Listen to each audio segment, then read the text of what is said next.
Perkenalkan, nama saya Ian Briana Sapari.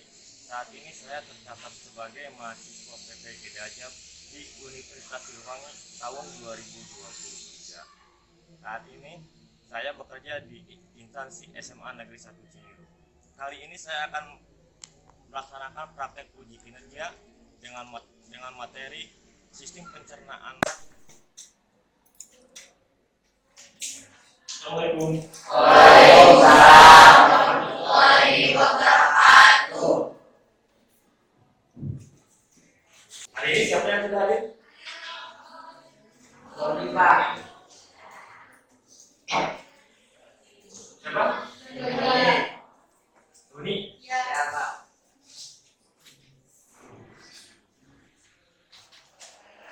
Kenapa Doni? Sakit. Sudah dilihat, dijenguk? Belum? Nanti dijenguk ya? Ya. Ada teman sakit tapi tidak dijenguk ya. Ditanya dulu ke ini ya, ke rumahnya seperti apa gitu. Oke, sebelum kita mulai silakan pimpin doa dulu. Siapa yang mau doa ya?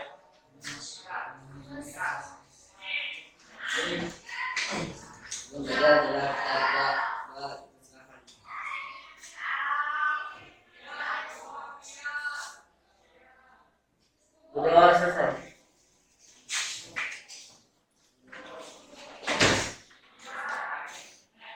Gimana kabarnya? Baik. Alhamdulillah. Oke, seperti biasa sebelum kita memasuki materi pembelajaran sekarang, seperti biasa ya, untuk lebih mencintai ya, membuka rasa cinta kita terhadap bangsa kita, silakan pimpin untuk menyanyikan lagu Israel. Siapa yang mau pimpin?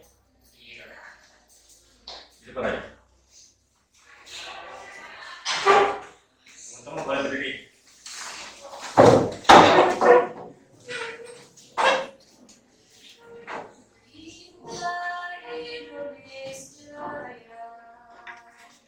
Indonesia tanah airku, tanah tumpah darahku.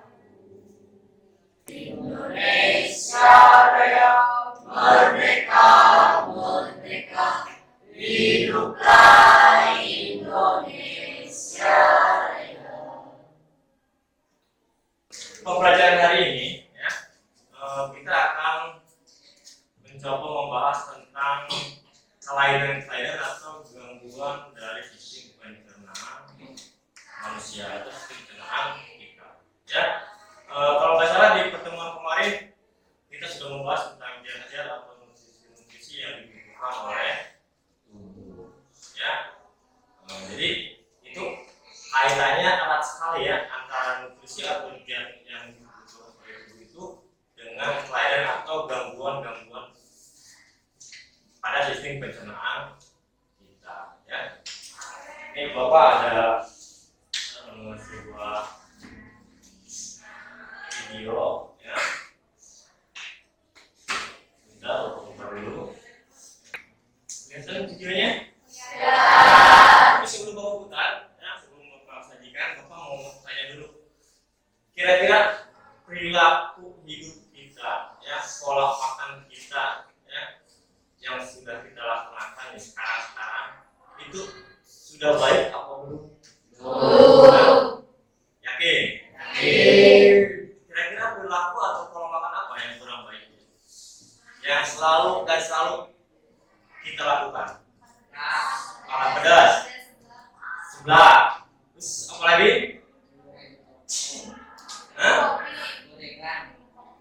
Minum kopi, begadang, ya, begadang itu pola hidup yang kurang baik. Apalagi merokok, ya kan? Nah, itu jelas kurang baik, ya. Ini kita coba dibuka ya.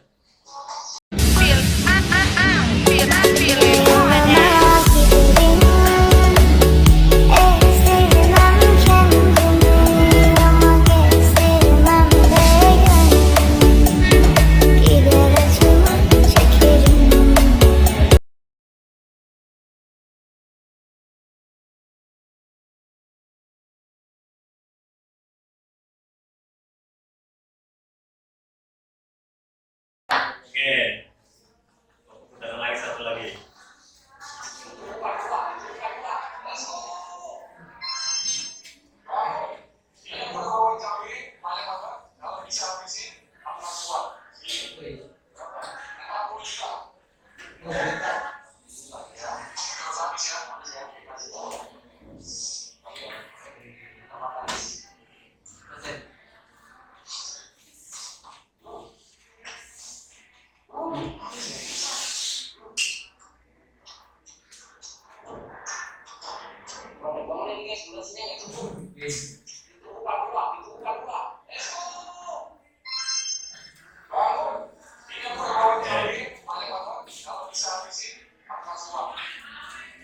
Kalau Bapak boleh tanya, apa yang dapat kalian simpulkan dari video yang terakhir? Dari video yang terakhir?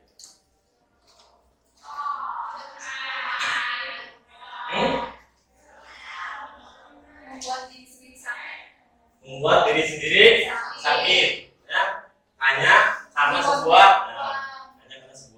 konten, ya. Oke.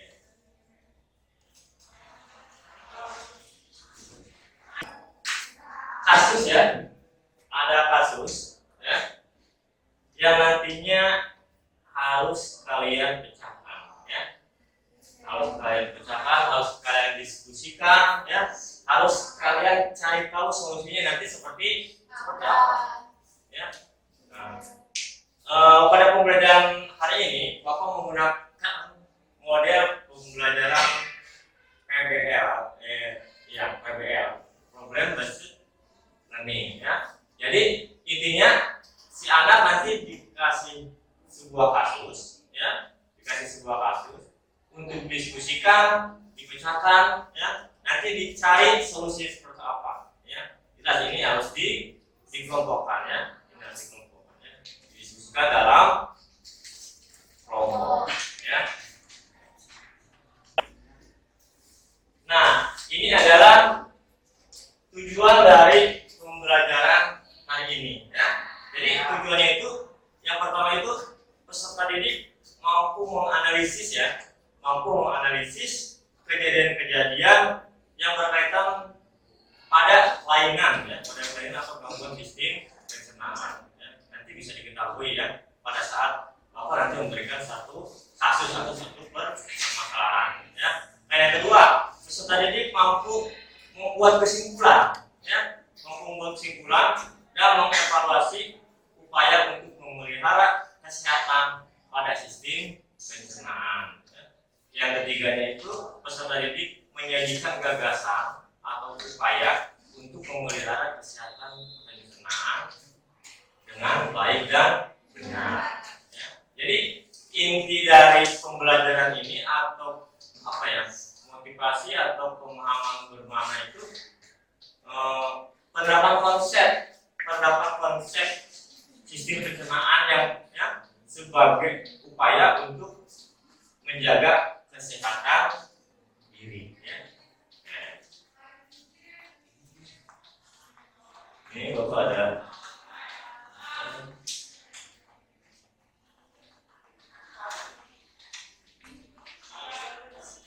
ada kasus nih, ya.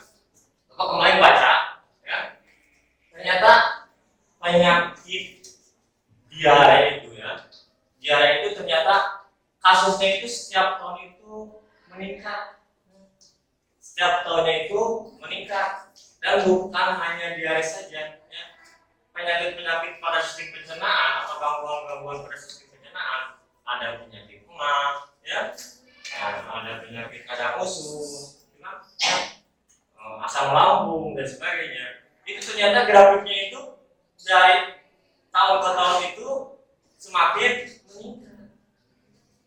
Nah, itu kan jadi masalah, kan? Jadi masalah itu, ya, jadi masalah bagi kita. Nah, sekarang kita coba diskusikan, ya. Nanti Bapak bagikan materinya. Nah, nanti kita coba diskusikan. Ada beberapa masalah yang Bapak sajikan di KPD. Yang pertama ada diare, yang kedua ada emah, yang ketiga ada radang usus. Silakan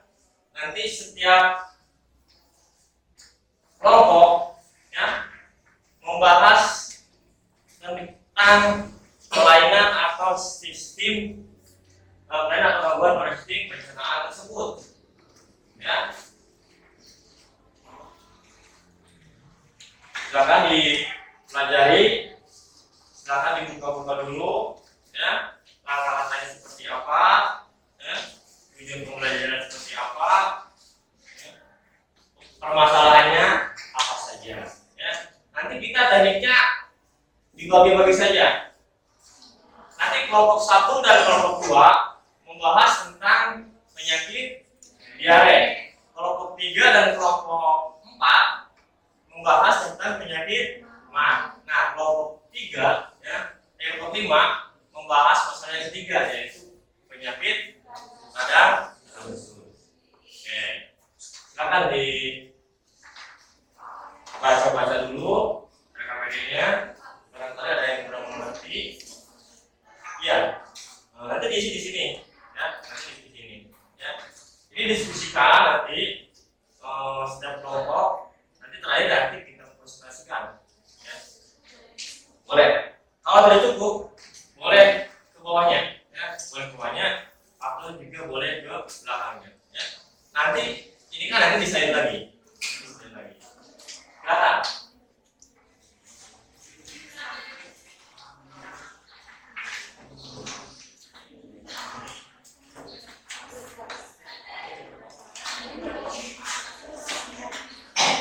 Kebetulan kan kelompoknya masih kelompok yang kemarin ya, yang kemarin. Jadi kita nggak bikin kelompok lagi, ya, karena kelompoknya sudah ada dari diskusi yang kemarin. Boleh?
Nanti ini kan ada hubungannya ya dengan materi yang kemarin ya, tentang zat-zat atau nutrisi yang dibutuhkan oleh tubuh manusia, ya.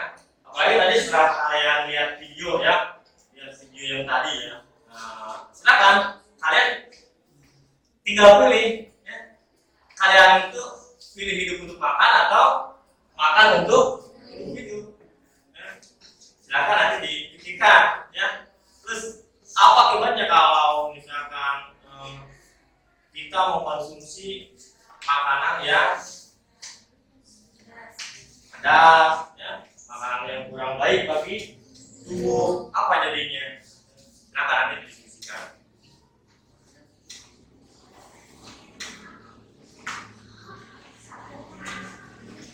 Dibaca dulu kasusnya ya, dibaca dulu kasusnya sampai kalian mengerti kasusnya itu seperti apa sih, ya.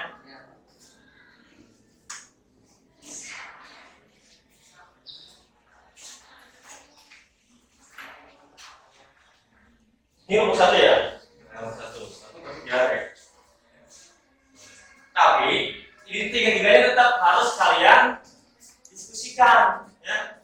Tiga-tiganya harus kalian diskusikan setiap kelompok. Nah, nanti untuk dipresentasikan itu hanya 1, ya. Kelompok 1 dan 2 diare, kelompok 3 dan 4 mah, ya. Nah, kelompok 3, kelompok 5 pada usus. Kita tiga-tiganya harus dipecahkan, ya. Dicari masalahnya apa, ya. Solusinya apa, nantinya.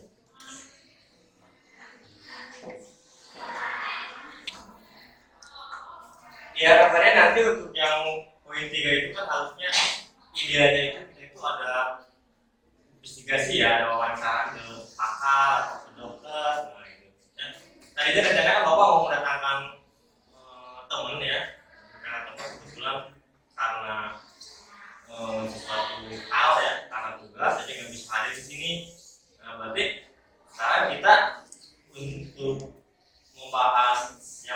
3. Nah, berarti kita harus pakai kajian literatur ya.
Untuk yang masalah berikutnya bisa di sebelahnya ya.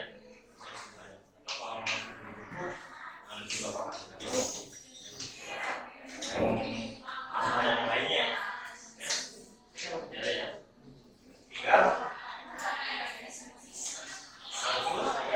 mana ya, juga sama kalau di bahas jika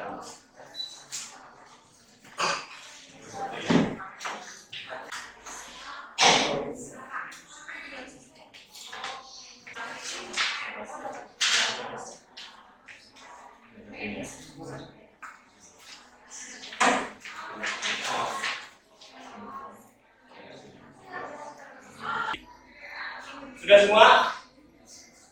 Kelompok 2 sudah? Sip. Sekarang berarti tugas kalian adalah mempresentasikan hasil diskusinya. Ya. Mau Bapak tunjuk langsung apa? Siapa yang mau duluan tampil? Silakan. Boleh. Dari kelompok 3 dulu. Silakan.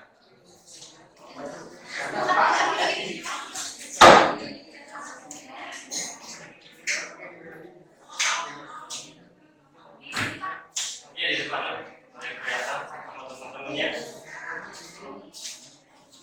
Ini kelompok 3 mau mempresentasikan hasil diskusinya. Tolong bersama ya. Siap. Baik, nanti ada yang mau ditanyakan atau barangkali juga nanti ada yang mau ditambahkan ya terkait pernyataan atau kesimpulan dari kelompok 3.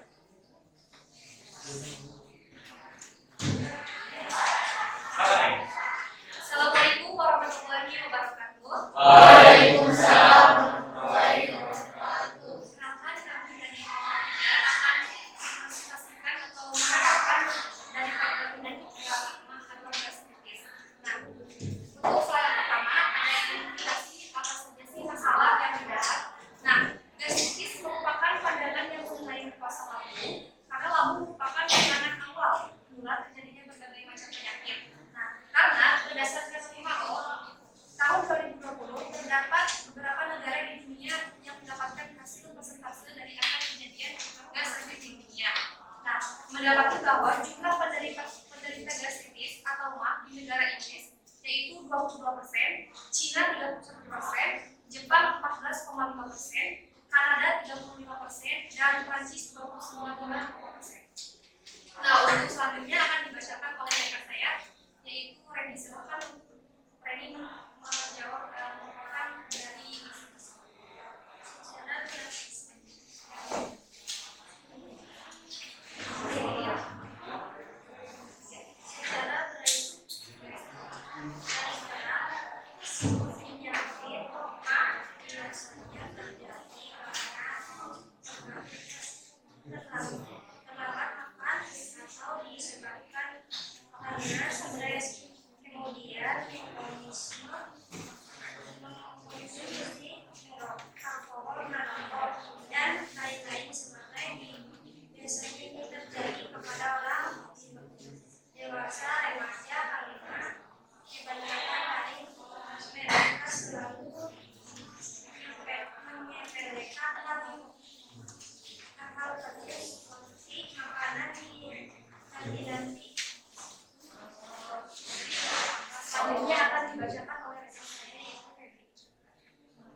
Sebentar, masalah apa saja yang akan dikaji? A. Penyebab mak atau gastritis.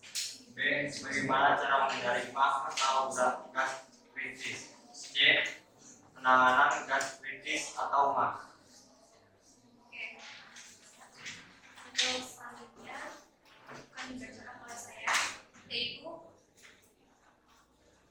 pengalaman apa saja sih yang pernah terjadi dalam masalah ini.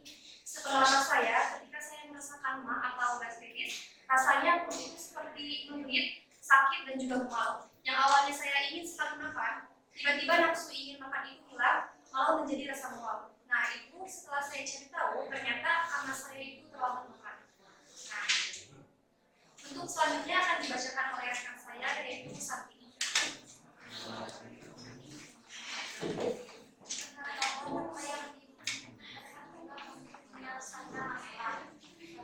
Kita harus tahu bahwa menurut kajian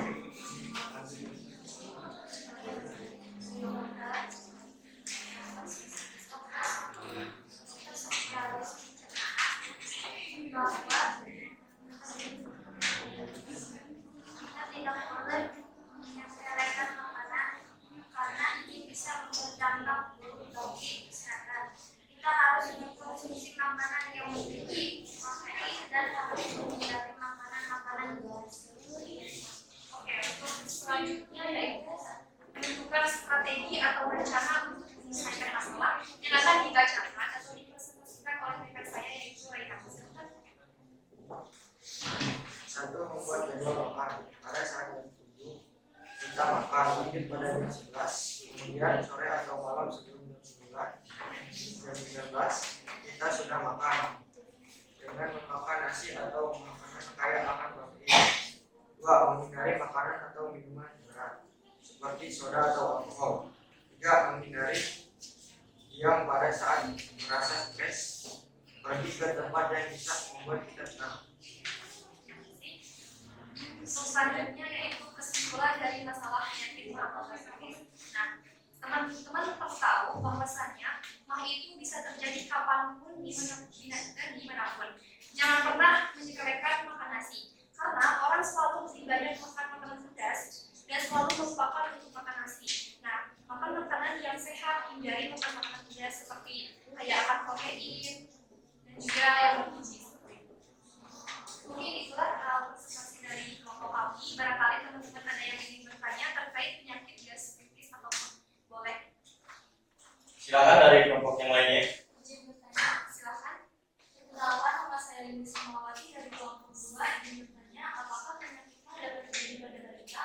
Nah, penyakit gastritis atau mah ini juga bisa terjadi kepada balita. Nah, ibu rumah tangga itu perlu tahu bahwasannya gastritis ini tidak hanya terjadi kepada remaja ataupun orang dewasa. Ini juga bisa terjadi kepada balita. Seperti itu. Apakah cukup? Ada lagi selain dari tadi? Cukup? Tidak ada? Ada lagi? Boleh. Mungkin saya, Silakan. nama saya Alexander, kelompok 4. Tanya, berapa lama asam lambung sembuh tanpa obat? Nah, biasanya hanya beberapa menit. Nah, harus perlu dengan penanganan. Kalau misalkan kita sudah merasakan mual nih kayak mah udah terasa kenapa nih sakit perut, kita harus cepat mencari obat karena kan sudah ada di warung-warung pun sudah ada ya obat untuk meredakan penyakit mah. Apakah cukup kelompok? Tapi ketika kita terlalu banyak minum obat pereda nyeri, justru itu bisa membuat mak makin kambuh. Menurut kajian yang saya baca, karena penyebabnya juga terjadi karena kita terlalu banyak mengkonsumsi obat-obatan pereda nyeri. Oh, berarti hal yang harus dihindari pun ketika kita merasakan mah yaitu segera makan. Kemudian jangan memakan makanan pedas karena itu juga salah satu faktor pengaruh kenapa kita bisa terjadi mah. Kebanyakan orang-orang selalu menyepelekan hal-hal seperti itu. Sering telat makan, malah dia memakan makanan yang memang tidak ada protein seperti seblak ataupun yang lainnya. Apakah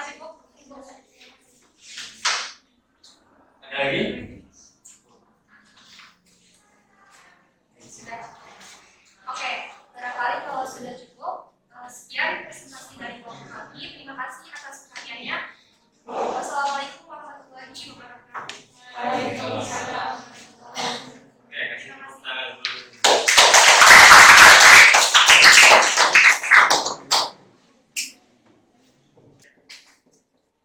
Bapak buah. Cap, bapak buah silakan.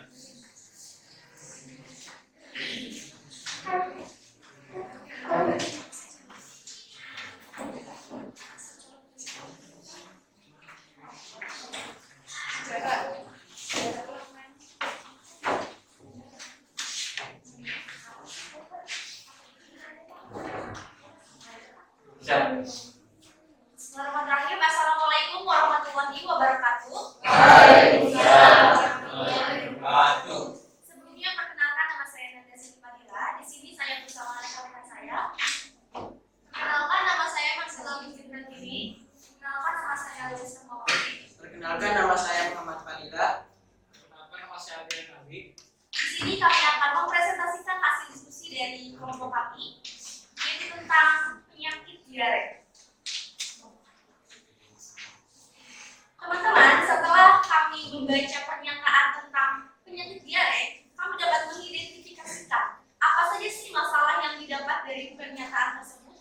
Yang pertama, tingkat kematian pada balita semakin meningkat sehingga diare menduduki peringkat kedua sebagai penyebab kematian balita di dunia.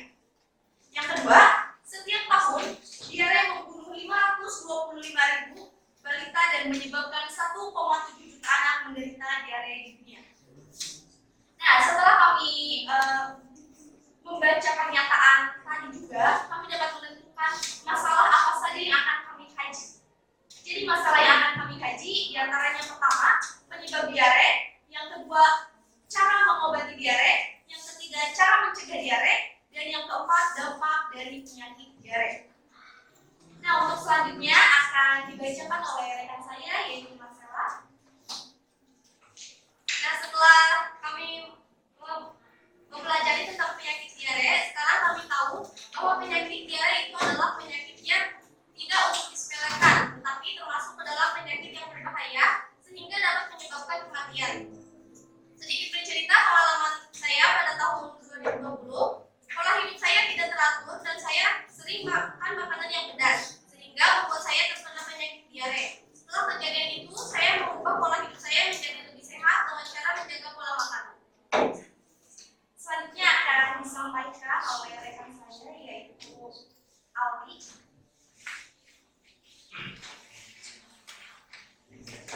Pengetahuan apa yang diperlukan untuk menyelesaikan masalah.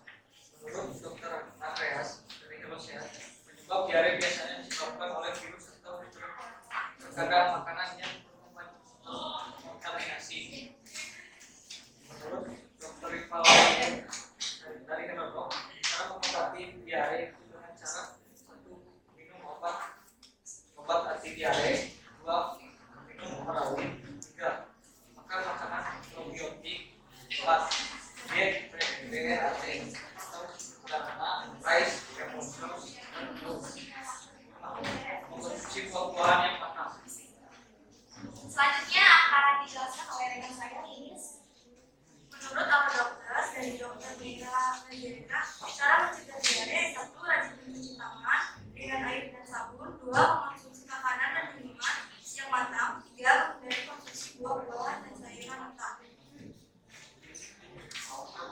Dampak penyakit diare menurut para dokter dari Dokter Fadil Rizal, urin berwarna gelap, demam, muntah, pusing, dan lemas. Selanjutnya akan dijelaskan oleh saudara Fadila.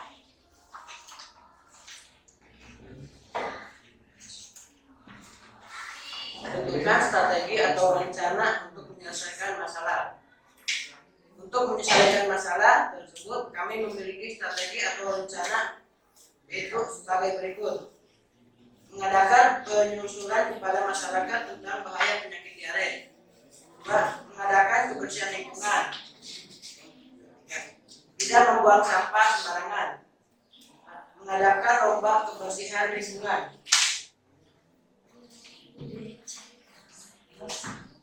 Nah, teman-teman, dari tadi yang kami kami telah presentasikan, dapat disimpulkan bahwa diare itu adalah penyakit yang berbahaya dan dapat menyebabkan kematian. Orang yang terkena penyakit diare itu disebabkan oleh virus atau makanan yang terkontaminasi. Kita juga dapat mengobati diare dengan cara minum obat anti diare dan oralit, makan makanan probiotik, dan mengkonsumsi buah-buahan yang matang. Dan kita juga dapat mencegah diare dengan cara mencuci tangan berguapan, menjauhi makanan yang diragukan kebersihannya. Dari apa yang telah kami presentasikan, apakah ada yang ditanyakan? Silakan. Sebenarnya, kenapa saya kenapa diare bisa menyebabkan kematian? Padahal jika dilihat diare cuma penyakit bisa. Izin menjawab ya. Jadi karena apabila penyakit diare ini berlangsung secara terus-menerus, itu kita akan merasakan kekurangan banyak sekali tenaga, dan kita juga akan mengalami yang namanya dehidrasi berat, sehingga kematian itu dapat terjadi. Apakah cukup? Ada lagi yang bertanya?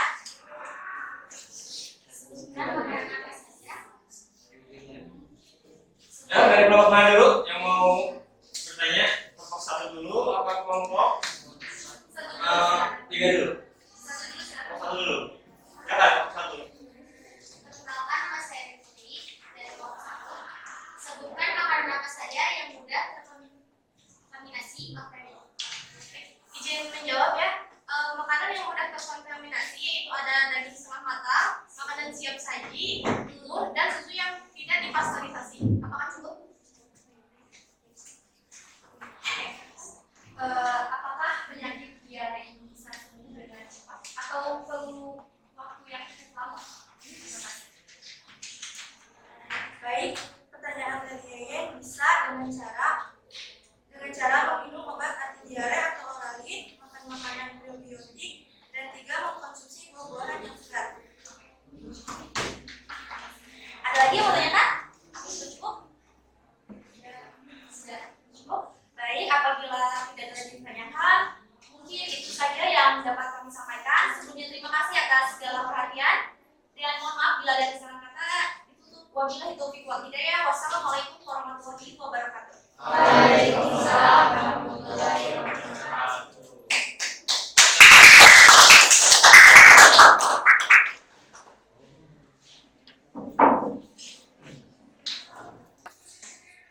Membuat laporan presentasinya itu Bapak serahkan ke kalian, mau berupa video, mau berupa PowerPoint laporannya ya, mau ditulis tangan, mau diketik ya, nanti di print silakan, mau pakai Canva juga silakan ya. Jadi itu terserah kalian ya, terserah kelompoknya. Kesimpulan dari pembelajaran hari ini adalah bahwa jangan pernah menyepelekan hal-hal kecil. Yes. Jaga kesehatan, jaga pola makan, karena hal-hal kecil bisa menjadi hal-hal besar. Dengan sering memakan makanan pedas, salah satu bisa mengganggu pencernaan di dalam tubuh. Oke, terima kasih saudara. Ya, jadi intinya sebenarnya kalau kita lihat dari kelainan-kelainan yang tadi kita diskusikan, itu semuanya itu bersumber dari apa? Dari makanan ya, dari makanan. Ya. Jadi lebih jelas lagi, pola makan, pola hidup itu yang paling, karena sebagian besar penyakit ya yang terjadi pada kelainan sistem pencernaan itu, sebagian besar itu dikarenakan karena makanan yang kita konsumsi. Berarti kalau misalkan itu jadi pengaruh, jadi penyakit buat kita, berarti makanan yang kita konsumsi itu kurang baik ya, kurang baik. Oke, mungkin itu untuk kesimpulan pembelajaran hari ini. Sebelumnya ini ada soal post-test, berdiskusi soal ya. Harusnya ini Bapak harusnya di Google Form, kebetulan Bapak takutnya itu di antara kalian itu nggak ada yang kuota nantinya. Ya, masa Bapak di print saja. Ini ada 5 soal. Silakan kalian isi. Iya, langsung isi saja. Dikasih tanda hilang.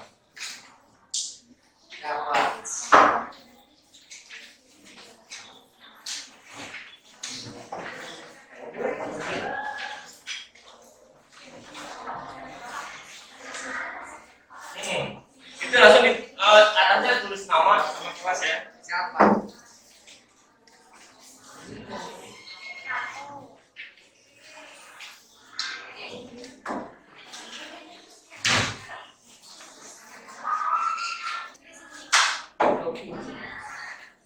Udah semua ya?